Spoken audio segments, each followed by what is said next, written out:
Welcome to Small Biz Mama, episode 1. This is the first in 3 episodes where we're going to talk about things you can control in a time where it doesn't seem like there's much you can. And so in this episode, we're going to talk about things you can control in your life. Now, if you don't know me, I am a control freak, okay? And when all of this happened, I had a really, really hard time because I like controlling things around me, and I felt like I had lost an immense amount of control. And I'm used to somebody that I can get whatever I want from Amazon, and I can have my groceries delivered when I need to, and you can go to the store and get whatever you need. And so my, I don't know if you've ever seen Maslow's hierarchy of needs. We'll link it in the show notes for this episode. You can get it at smallbizmama.com. But I'm way down on base level because I don't know where we're going to be able to get groceries from, and it was very unsettling, right? And I think a lot of us are feeling that way right now. So I wanted to talk a little bit today because this has really helped me. I wanted to talk a little bit in these next 3 episodes about things that you can control when you feel like everything is spinning out of control. And so I want to start by talking about things you can control in your life, because I really believe that unless you can get this part kind of dialed in, then your business and parenting, those tips aren't going to be helpful. So let's focus in a little bit about what we can control in our lives. And I think the most basic thing that we need to remember that we can control is we can control how we wake up in the morning. And it doesn't necessarily mean when we can wake up in the morning, right? But how we wake up in the morning. I have a toddler. I understand, it was funny because his sleep schedule is kind of all over the place right now, right? So he's 2, and yesterday morning he slept until 8, almost 8:30, and then this morning he woke up at 6:30. So you can't really control most of the time when you wake up, necessarily, especially if you have young children, but you can control how you wake up. And I'm reading, and I'm a little bit late to this party because I know this book came out a little while ago, but I'm reading The 5-Second Rule by Mel Robbins, which if you haven't read it, I have a link in the show notes at smallbizmama.com to the book. And it's interesting because the thing I like about the book is that you can actually, in the first sitting, she talks about the 5-second rule and how it works. And honestly, it's really, really easy.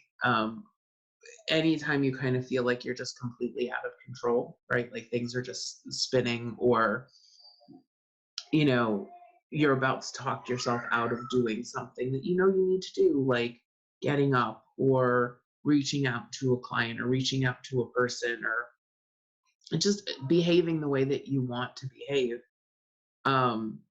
But your brain is talking you out of it. You just count down from 5. 5, 4, 3, 2, 1, and you act. And it's funny because I'm doing this every morning to get out of bed, because there's some mornings I just want to curl back up and go back to bed until this is all over.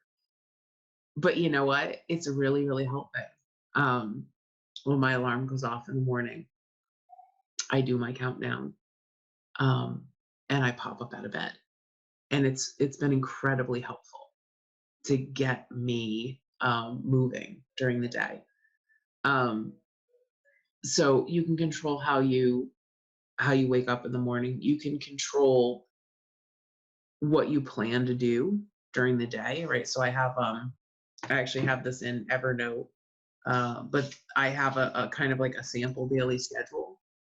And it's not perfect, um, but it reminds me of things, that I want to meditate when I wake up in the morning. And I'm very fortunate that Jeff usually gets up with Eric if Eric wakes up um, before I'm moving. So I meditate for 10 minutes in the morning, like first thing. Um, I fill out my planner. I'm stretching. I'm taking a shower. And sometimes my stretching is like literally 2 minutes while the shower is heating up, but it's something to kind of get my body flexible. Um, I'm being intentional about how I'm playing with Eric, and I'll talk about that in episode 3. Um, I'm trying to get workouts in. It's really funny because I think a lot of us talk about all the things that we wish we would do, right? If we had the time. Um, what would we what would we do? How would we take care of ourselves? Would we work out more? Would we go for walks? Would we, spend more time with our children? Um, so we have this opportunity, and rather than embracing it, we're freaking out. And I get it, right? There's a lot that you can freak out about, but there's also a lot um, that we cannot, freak out about as well. So now let's talk about what happens after you wake up. So I think the next thing that we forget that we have control over is what we consume. Um, this is dangerous right now because it links us to all the emergencies, all the breaking news, whether or not it's really breaking. Um, there are just constant updates, constant information, and we're refreshing all the time, right? Refresh. Um, and so I'm choosing, I've made the choice to stay off my phone um, much more than I did even a week ago because it's debilitating. And every time you hit refresh, it is consuming some of your energy, right? Some of your mental energy, some of your emotional energy. And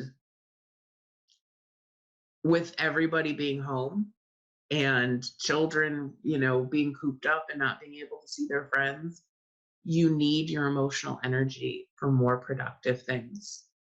And so for me, um, Brendan Burchard gave a really good, um, I think he gave a really good example. He's kind of checking twice a day, once at about noon, um, and then I think like once like in the early evening, late afternoon, early evening. Because I know that there's like this fear that like there's something, something's gonna happen, we're not gonna know about it. Um, if something major happens, make sure that you're signed up for your state's text alerts. The federal government can push notifications through to our phones. There's the emergency management system. If something happens, your family will call. Um, so, I'm not super worried that something major is going to happen and I'm not going to know about it. Because the world will let you know, but this constant scrolling through um is just not it's not good for us, so I'm controlling what I can consume. The third thing is I'm controlling how I react. um I think it's very easy for a lot of us to fall into depression, to be angry, um and to want to lash out. Um, and it's part of the reason I've had to control what I consume is because I see so many people out there not doing what we're recommended that we should be doing right now. And so, you can go out and you can yell at people and you can make comments and you can, post all over social media. Um, or you can say, what, I'm not going to spend my energy on that right now. That's not a good use of my energy. I'm going to reserve my energy for my business, for my family, um, and for myself, frankly, um, because we need to be strong right now.